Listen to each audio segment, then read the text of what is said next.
जय जवान जय किसान। अमे बटाकानी खेती करी अमारा खेतर में तो अमे जोई लो मित्रों पहली बार खेती करी छे बटाकानी। आ खेतरनी अंदर अमे 25 થી 30 टोला खातर सोनिયું भर्યું।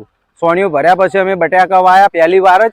अने आ बटाकू अमारा खेतर में जोरदार बैठू मित्रों जोई लो बटाकू। अने बटाकू पण बहु सारू छे मोटू मोटू। आ बटाकानी अंदर अमे सोनिया खातरनी नाख्या पछी कोई अमे एरियानो यूज कर्यो નથી अमे DAP नो यूज कर्यो નથી अमे सल्फेट नो यूज कर्यो। एक वीघा में बटाकू अमारे लगभग 100 कट्टा जेवा थशे। 100 कट्टा आसपास थशे। 70 થી 80 कट्टा कोई नहीं। पण बटाकू बहुत जोरदार बैठो अमारा खेतर में जोई लो। बटाकू बहुत सारू थयुं छे। पहली बार ज बटाका में वाया अने खेती पहली बार ज करी है। खेडूतोने हूँ तो विनंती करूँ छूँ कि तमे एरिया खातरनो कोई यूज ना करो, दवानो छंटकाव ना करो, सोनिયું खातरनो यूज करो, गाय आधारित खेती करो तो तमारे कोई पेटनी अंदर भराव ना थाय, तमने कोई कैंसर ना थाय। कैंसर थी मुक्त हो तो आपणे जमीन आपणी माता छे तो जमीननी रक्षा करो अने एनी अंदर अरसिया पैदा करो अने खेती सारी करो एवी मारी अपेक्षा है। तो खेडूतो तमने मारी आटली विनंती। जय माताजी।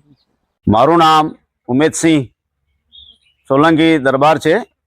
हूँ गोलापुर पाटण केसी स्कूल जोड़े मारू खेतर छे। एनी अंदर मैं गाय आधारित ले गायना साण थी आ साल बटाका अने डूंगळीनो वावेतर करेलुं छे।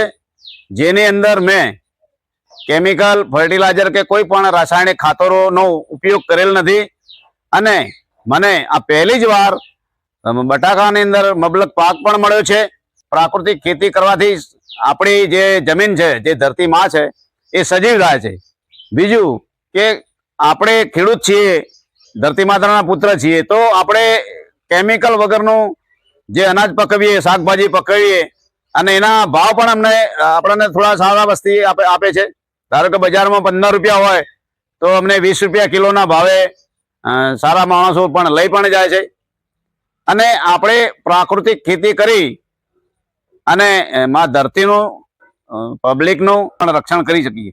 गुजरातना तमाम खेडूतोने अपील करूं छूं के आपणे प्राकृतिक खेती तरफ वळीए अने धरती मातानी पण सेवा करीए। अने बीजू के सरकारना श्रीने पण जे अभिगम छे के भाई बधा प्राकृतिक खेती तरफ वळे। आपणा माननीय श्री आपणा वडाप्रधान श्री पण प्राकृतिक खेतीनो प्रोत्साहन आपे छे। तो आपणा भारतना तमाम खेडूतोए प्राकृतिक तरफ वळવું જોઈએ અને मां धरतीमां रासायणिक खातरो केमिकल के फर्टिलाइजरનો उपयोग ना करी अने आपणे धरती मातानी सेवा करीए ने आपणे सुखी समृद्ध बनीए।